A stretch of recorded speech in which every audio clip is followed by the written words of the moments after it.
it going? Um, my phone is low on memory, and my GoPro just isn't really working right now. So I'm going to try to just make a live video and then just sort of upload that as a regular video. So I've been really getting into the hobby of fragrances and perfumery for like the last few months, and it's been really helpful. I, for pretty much as long as I can remember, I've needed to have a hobby or some kind of fixation just to help me with things like my anxiety because I have a lot of anxiety. And to be totally honest, I'm a recovering drug addict. And that's something that I wanted to cover in this video was to talk about some tough subjects, things like addiction and mental health, because those things have really affected my life. And I feel like this hobby has really um, had an effect in that area. Like, for example, I just read an interesting article the other day about how different perfumes can really help boost your mood. And they said that specifically if they have notes of orange scent, that they're supposed to really help boost your mood. And one of the examples that they gave was Afternoon Swim from Louis Vuitton. And so I have a little sample of that here. And um, it definitely has an uplifting effect because I've been pretty depressed lately, to be honest.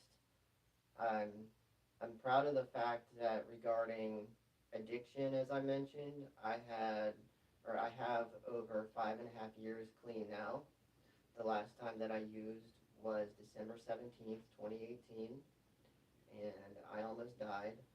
I woke up on the bathroom floor with the needle still in my arm, and it was a real wake-up call. Um, sometimes I do miss it still, to be totally honest. I mean, that's why it's an addiction. And by the way, the definition of an addiction is when you continue to use a substance or to do an activity despite it having uh, like horrible consequences on your life. So that's why things like eating and sex can be addictions because it's not about using a substance. It's about doing something despite the horrible negative consequences.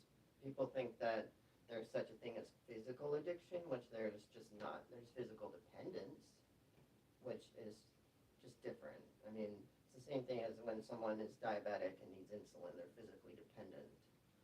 Um, but anyway, so addiction is, I mean, people also will think that there's like a level of impulse control, like lack of impulse control, which, I mean, obviously there is, but that alone does not make something an addiction. Like, people joke about perfume being an addiction because they buy it impulsively because, it scratches that itch to collect things, to find like exclusive deals, find new things, all those fun aspects of it that we all love.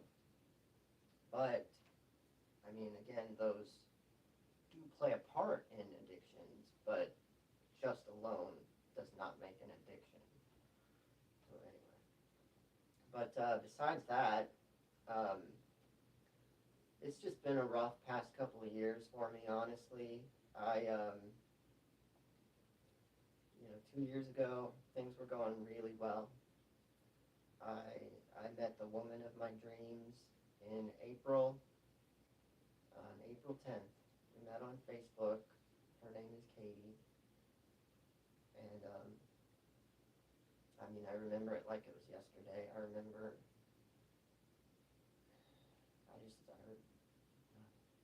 anyways, so after that, things were going great with her. Um, we started seeing each other all the time, spending all kinds of time together. I've lived with my parents since I overdosed, like I mentioned, in the end of 2018. So, obviously I know that's a red flag for any potential romantic partners. But she came over and she met my family because my mom had her birthday party on the 4th of July, which is coming up. And it was absolutely amazing. She is such a people person, which I am not. I am not at all. I mean, I tell people that I used to be a waiter, and they're like, for like a day? And I'm like, no, for years. And they literally can't believe it. They're like, you used to be a waiter? Like, you used to talk to people? And I'm like, yeah. I mean, I guess I made up for the lack of chit chat and being personable with like knowing about the menu and being able to recommend things and like answer questions and getting drink refills and stuff like that. But yeah, I did pretty well at it, to be honest. I mean, I don't know. But anyways, sorry. So the next thing I knew, we were seeing each other all the time. It was July 2022. And her grandma got put in hospice. And she was really close to her grandma. So I took her to say goodbye a couple times. And I mean, it felt like we were growing so close. I mean, I've never had this kind of relationship before. I've had a couple romantic relationships, but I mean, I've just never felt this kind of connection with someone, and it was just amazing. But so obviously her grandma died, and that was horrible. I practically waited on her hand and foot for that week. We started like staying at motels, kind of having staycations, and I just did everything I could to try to help her get through that time.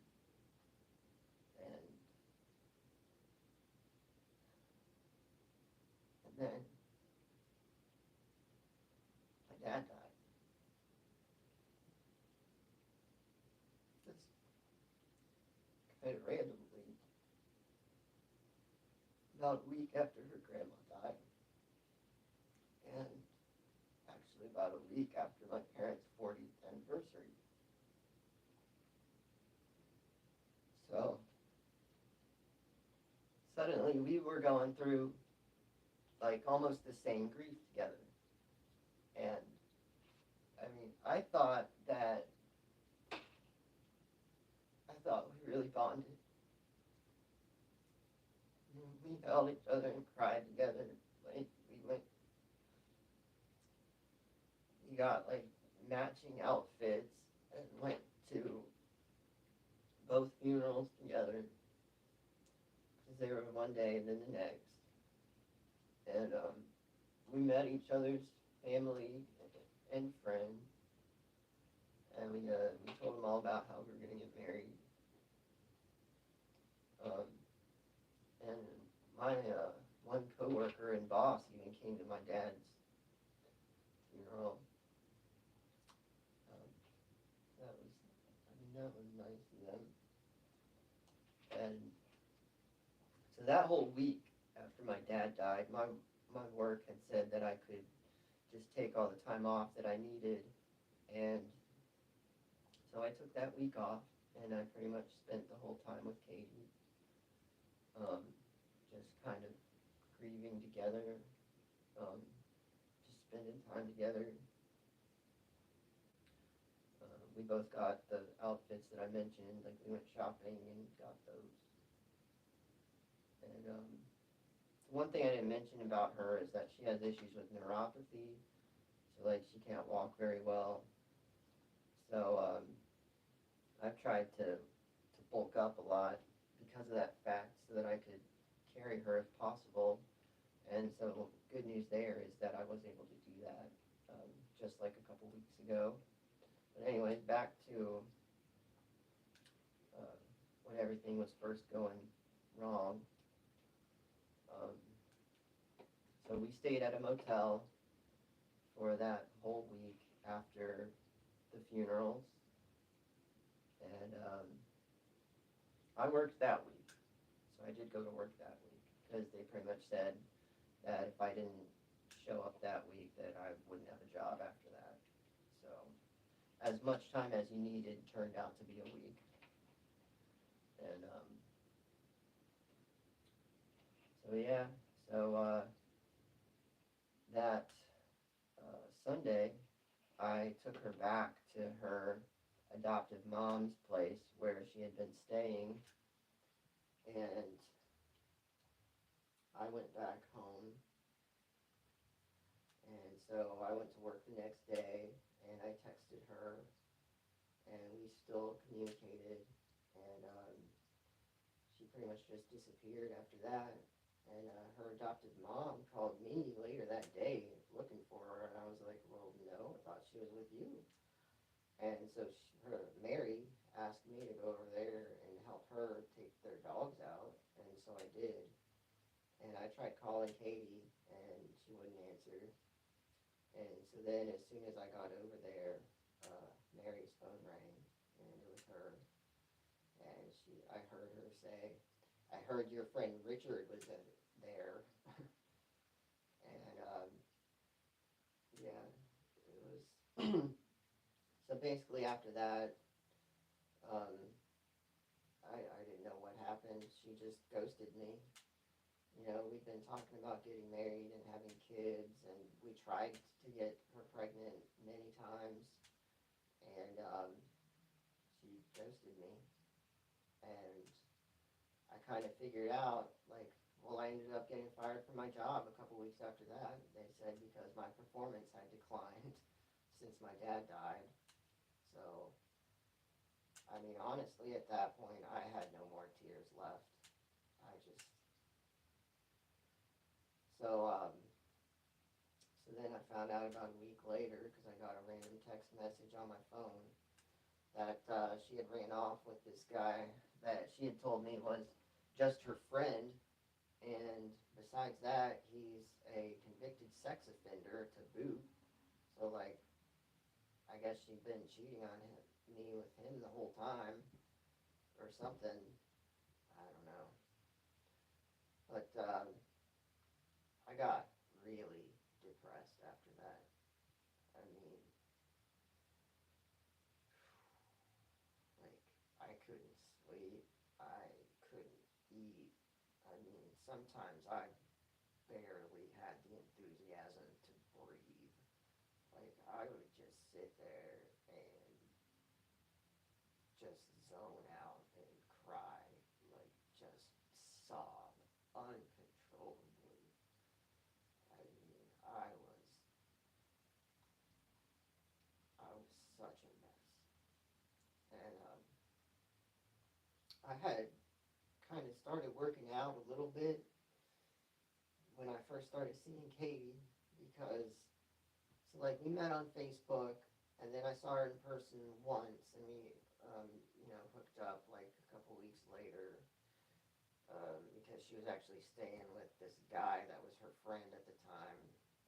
I know, red flag after red flag, but like I said, I had my own red flags, so honestly, deep down, whenever I would see another one of her red flags, it was like a relief to me, because it made me think there might actually be a chance that she would want me, because, I mean, I don't know, I just have no self-esteem. I pretty much never have, so I've just felt like I've been so lucky this whole time that she even would talk to me. But so anyways, I started working out again, and I got really into that. I was lifting weights and doing like calisthenics every single day, and then I got my nipples pierced because she said it would be hot, and because I just like piercings in general. I have 6 of them now. I've had a couple that I've taken out, But yeah, so not long after that, I got a new job, which I've been there a little over a year and a half now. That's going well. I like my career. I do computer drafting work. I have an associate's degree. I have like I don't know 12 years of experience now or something like that. So I do like what I do. Um, I especially love how my hours are flexible now. But so yeah, so I pretty much just started exercising and working, and um, then things got pretty rough again this past September because my grandma died, and then in January we had to have my dog put to sleep, and that was devastating.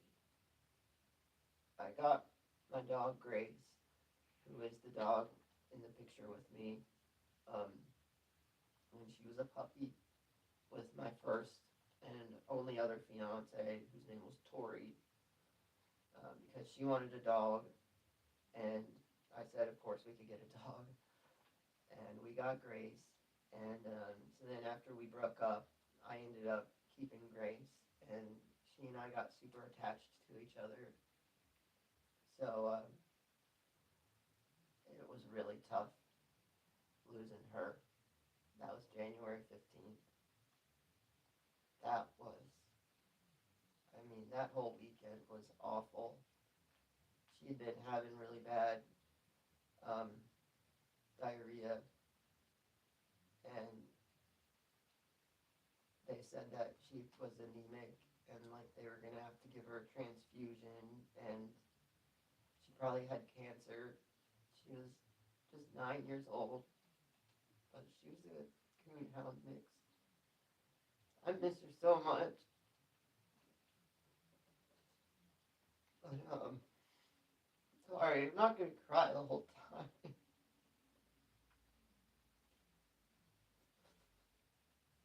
I just miss her so much.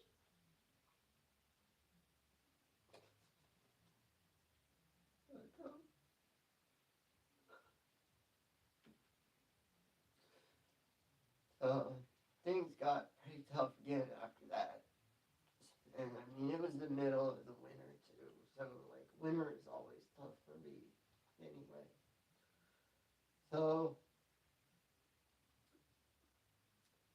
I just kept going, just kept going to work, and I would just like sit there and cry at my desk.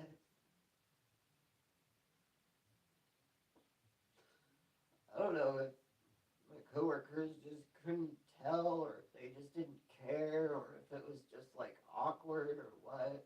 But I mean, I would just sit there and cry.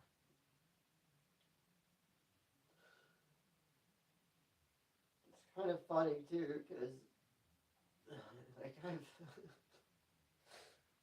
broken down crying in front of my boss so many times. Like, even at the interview, it was almost over at that point. Like, it had gone really well. I had the experience and everything, and coincidentally went to like grade school and high school with a guy who's been working there, whose dad like um, started the company, so that helped. And but she asked me why I'd left my previous job, and I mean it was November at that point, so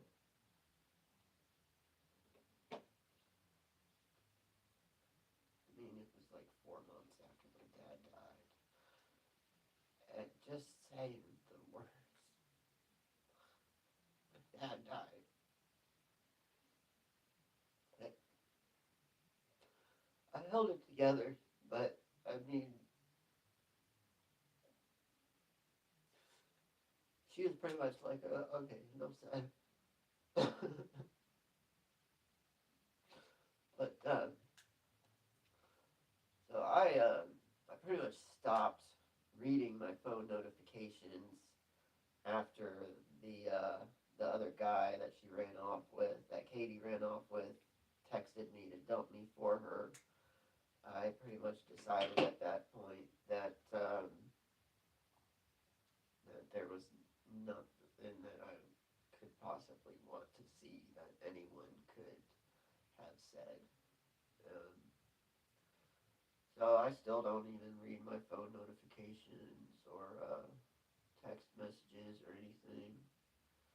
I text some people once in a while, but I just open the contact and then hit text from there. Um, so anyway, uh, after that, I start. Oh, I got my motorcycle license last summer. That was kind of fun. But after that, I went to a concert in March. That was kind of fun. I'm gonna blow my nose real quick.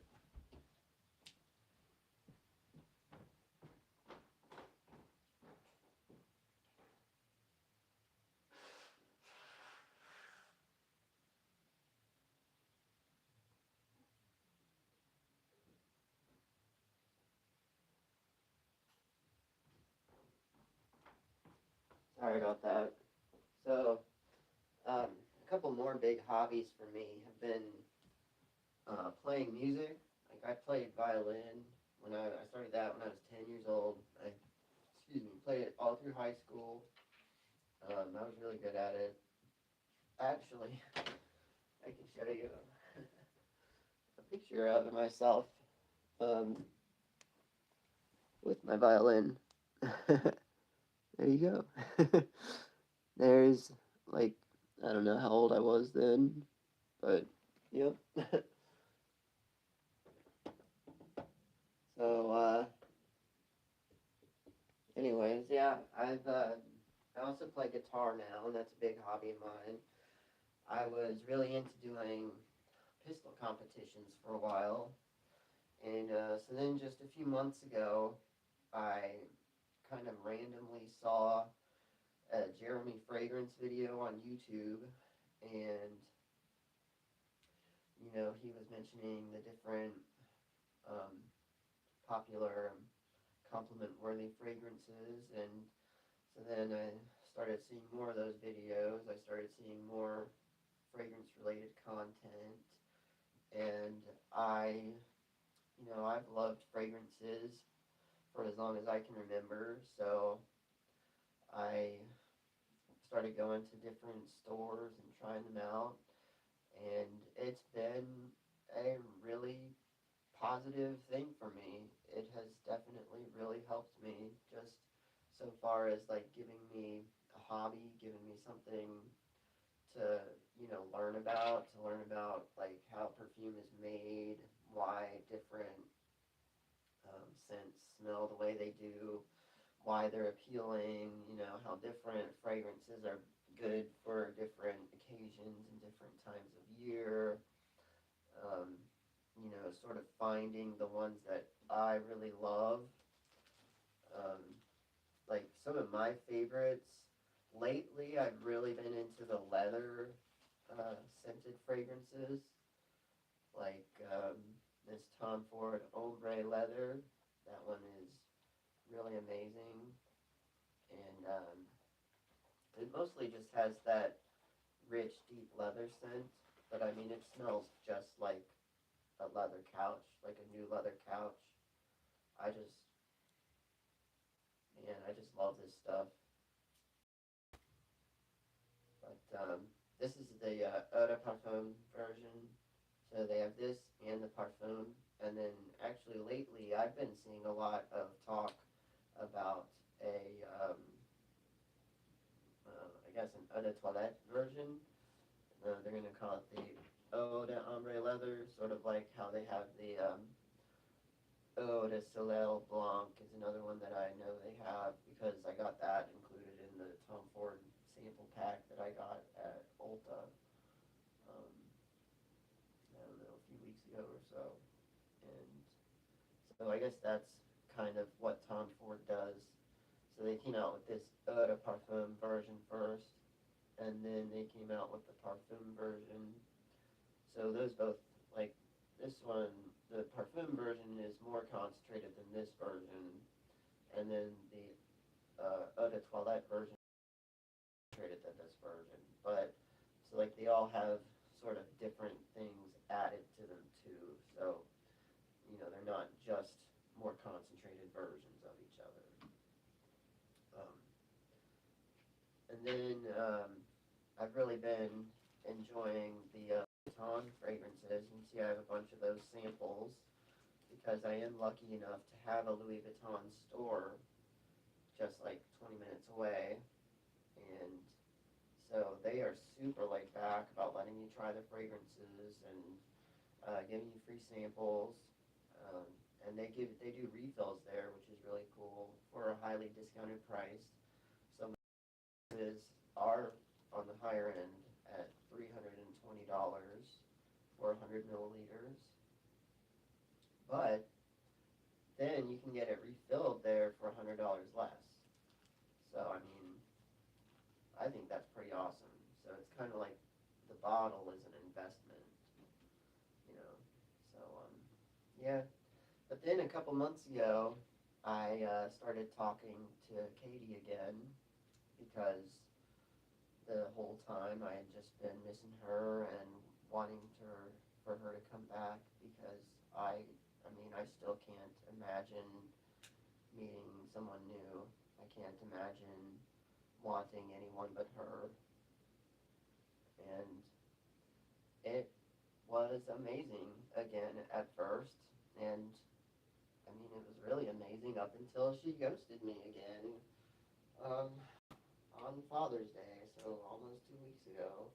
That's the last time I saw her, and the last time she's replied to me, as far as I know, because I even tried to call her, and it like rang once and went to voicemail, and I tried to call Mary, her adopted mom, that Katie had said loves me.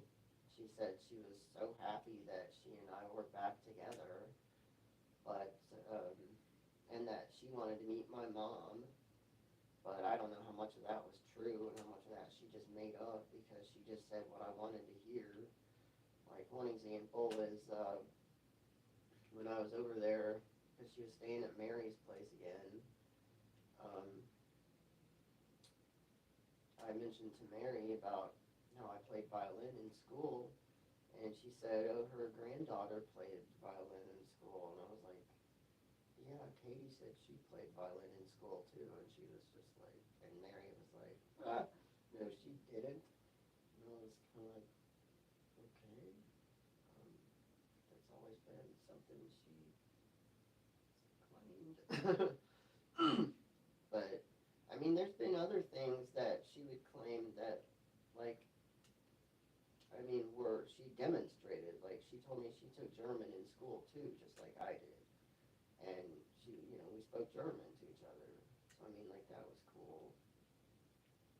I've just never clicked with someone like I did with her. Like, it just feels like where the male and female version of the same person.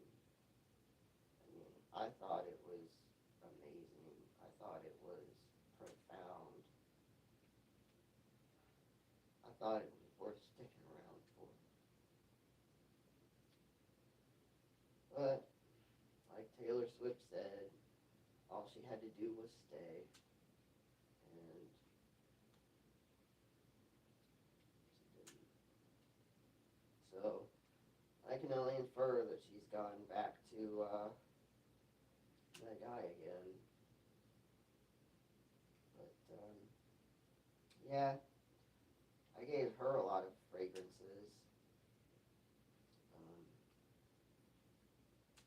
That kind of sucks. But, I mean, it's whatever. I don't know. anyways, back to the fragrances. I definitely do feel like they help boost my mood, especially like these replica ones. I love these replica ones. Um, like this one, When the Rain Stops. I mean, it smells just like a spring day. You go outside, like right after it stops raining. This one definitely cheers me up. This was the first like bottle of Mason Margiela replica fragrance that I bought after I noticed that they had them at Sephora, and I tried them out there. I tried Under the Lemon Trees, and I loved that one. And then I tried It's When the Rain Stops, and I loved that one, so I bought it. And I already had a little sample of By the Fireplace and Jazz Club. I liked both of those. And I've bought full bottles of those since then, too.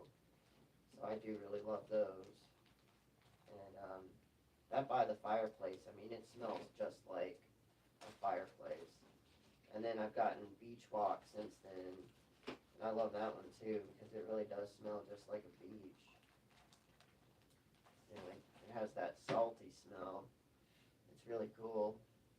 And here's another one that's pretty good for like helping boost mood. It's the Jean Paul Gaultier Le Beau Paradise Garden. It has like a nice, sweet, tropical, fruity aroma. It's really nice. It practically makes me feel like I'm on vacation. I'm like Forrest Gump's dad. I'm on vacation. But yeah, that's actually, now that I think about it, that's something I haven't done in a long time. The last vacation that I took, I mean, if you don't count the little staycations where Katie and I would stay at the motel, is when it was in the beginning of 2018 when my dad and I went to Snowshoe, West Virginia for the weekend. And I went skiing, and he just kind of hung out, and it was, I mean, it was awesome. It was really fun. But yeah, I mean, that's another area that is kind of painful, that Katie and I used to talk about taking trips together all the time, and it just sucks to remember things like that randomly that I was excited or looking forward to, that, you know, just guess I'm not gonna do that now. I mean, it's it's just tough. You know, she's only like the third um, like real relationship I've had in my whole life. You know, I mean, I'm gonna be 40 years old next year. Like basically, like I said, I got way into drugs in like my 20s, and you know, my first fiance and I, like, we would use together, for example. So yeah, but you know, I'm really trying to do better now. I feel like I'm on the right track, but obviously, like you've seen, I have some emotional issues. So that's definitely like a struggle for me. But yeah, so anyways, I just wanted to talk about myself and talk about my experience with fragrances. Um, I go to the rack stores a lot. I've bought like a lot of, you know, cheaper fragrances there. I bought some cologne fragrances there. I found a bottle of Bond Number 9 New Bond Street at TJ Maxx last week for $225. So I bought that. And I mean, I was really just excited to even see Bond Number 9 at the store, to even see a niche fragrance like that at a rack store. So I've been pretty happy about that. I really like the sweet chocolate aroma in it. It's unique, so I'm happy with the purchase. Um, I already had their sample set, so I already knew that I liked their fragrances, so it wasn't like a complete blind buy. But the only issue that I've noticed with it is that the side of the cap is cracked. So other than that, it seems brand new, perfect, you know. But yeah, I mean, I already have a bunch of fragrances that I want to get next. Like I got that new Louis Vuitton Lovers when it was just released the Wednesday before last. Um, I already know that I really want to get City of Stars and Nuit de Foy from there. And I'm hoping to get some more samples. I'm basically going to try to collect as many samples as I can. Um, I want to try some of their extrait de parfums because my local store doesn't carry those to sample, but their policy is that if you order a full bottle from them, they'll send you a sample. So the idea is that you can try the sample, and if you decide you don't like it, you can return the unopened bottle. So basically, if you can risk the like $500-600, then you could try their extrait options and kind of pick which one you want to keep. I mean, obviously, going to the store and trying them in person would be way more convenient, but I don't live in a big city like New York or anything, so the Louis Vuitton store here, well, they have a lot of fragrances, and I mean, I've been really impressed with their selection.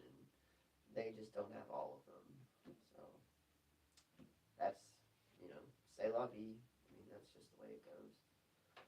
But yeah, so I'm hoping to get more Louis Vuitton fragrances and more samples. And maybe, oh, I have some more fragrance houses that I want to try for sure, like Mind Games and Amouage and what else? I want to try that Commodity Juice. Um, I want to try a lot more of the Jean Paul Gaultier ones, like Le Male Le Parfum and Elixir, and probably the Le Beau Le Parfum. Um, I'm trying to think of what else I want to try off the top of my head. I want to try more Zerjoff because I just got Naxos last weekend. Um, I'll probably get more Argos. Trying to think of some. I want to try Montail. I have the one Mancera fragrance so far. I might buy a bottle of Parfums de Marly because I got the sample pack. I don't know. There's some more Juliet Has a Gun ones that I want to try. I like those even though they're more feminine. I don't know. I'm drawing a blank. So, yeah, I think that's about all I want to talk about. Um, Sorry for the big emotional roller coaster ride. Um, yeah, I mean, I think that's all I've got for now. Trying to remember if there was any other big fragrance houses that I've been wanting to try. I've been wanting to try some Yves Saint Laurent fragrances like Tuxedo and Baby Cat and La Nuit de l'Homme Blue Electrique and Le Parfum, if possible. I've been wanting to try like Armani Code and Dior Homme. I don't know. I have a ton of fragrances I want to try. So, come on. I'm trying to think. Yeah, if anybody watched this, thank you. I'll check right now, make sure nobody's watching it. I doubt there's any kind of. Nope. Alrighty. So, thank you for if you watch this later, and leave a comment about how you got into fragrances if you feel like it. All right. Thanks. Bye.